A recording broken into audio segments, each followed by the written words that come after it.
আসসালামু আলাইকুম সম্মানিত দর্শক, আশা করি সবাই ভালো আছেন।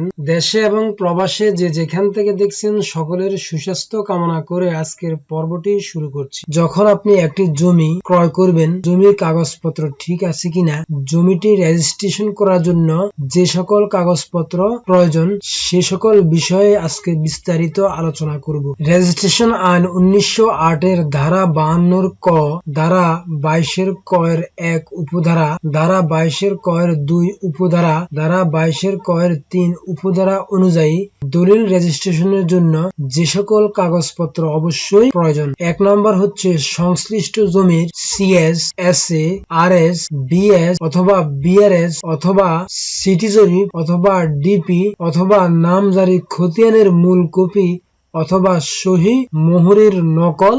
কাগজপত্র আপনি ইউনিয়ন তথ্য সেবা কেন্দ্র থেকে আবেদন করে অথবা জেলা প্রশাসকের রেকর্ড রুম থেকে এই খতিয়ানগুলো আপনি সংগ্রহ করতে পারবেন। নাম্বার 2, হালসন পর্যন্ত ভূমি উন্নয়নের কর বা খাজনা পরিশোধের রসিদ বা দাখিলা আপনাকে সংগ্রহে রাখতে হবে, তা না হলে আপনি দলিল রেজিস্ট্রেশন করতে পারবেন না। এই বিষয়ে আপনি আপনার নিকটস্থ ইউনিয়ন ভূমি অফিসে গিয়ে আপনার খাজনা পরিশোধ করে খাজনার রসিদ অথবা দাখিলা নিয়ে আসবে। নাম্বার 3, ক্রেতা এবং বিক্রেতাগণের জাতীয় পরিচয় পত্র অথবা জন্ম নিবন্ধন সনদ অথবা পাসপোর্ট এর কপি। নাম্বার 4, উত্তরাধিকার সূত্রে প্রাপ্ত সম্পত্তি হস্তান্তরের ক্ষেত্রে উত্তরাধিকার সনদ বা ওয়ারিশান সনদ অবশ্যই আপনার প্রয়োজন হবে। এটি আপনি আপনার স্থানীয় পৌরসভা, সিটি কর্পোরেশন অথবা ইউনিয়ন পরিষদ কার্যালয় থেকে আপনি সংগ্রহ করতে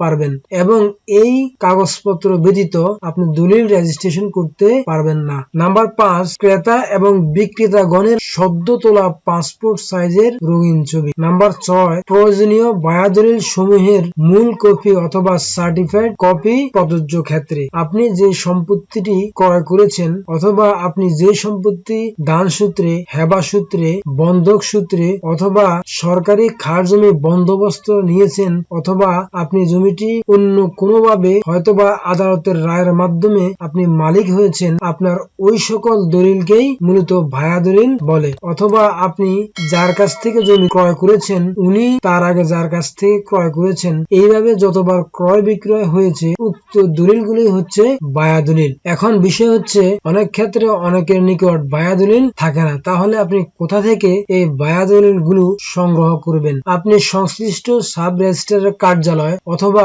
যদি আপনার দলিলগুলো পুরনো হয় সেক্ষেত্রে আপনি জেলা রেজিস্ট্রারের কার্যালয় থেকে এই দলিলগুলো সংগ্রহ করতে পারবেন। Number 7, city corporation, cantonment board এবং জেলা সদরের পৌরসভার অধীন 1 লক্ষ টাকার বেশি মূল্যের সম্পত্তি হস্তান্তরের ক্ষেত্রে দলিলের ক্রেতা এবং বিক্রেতার ইটিন বা টিআইএন সার্টিফিকেট দলিলের সাথে সংযুক্ত করতে হবে।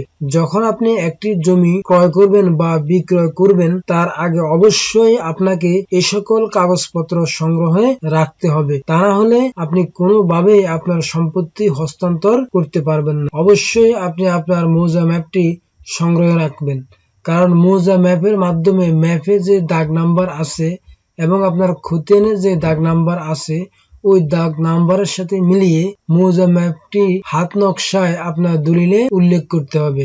সুতরাং মৌজা ম্যাপটি অত্যন্ত গুরুত্বপূর্ণ আপনার জমির দলিল সম্পাদনের ক্ষেত্রে। সুতরাং মৌজা ম্যাপটি আপনি আপনার সংগ্রহে রাখবেন।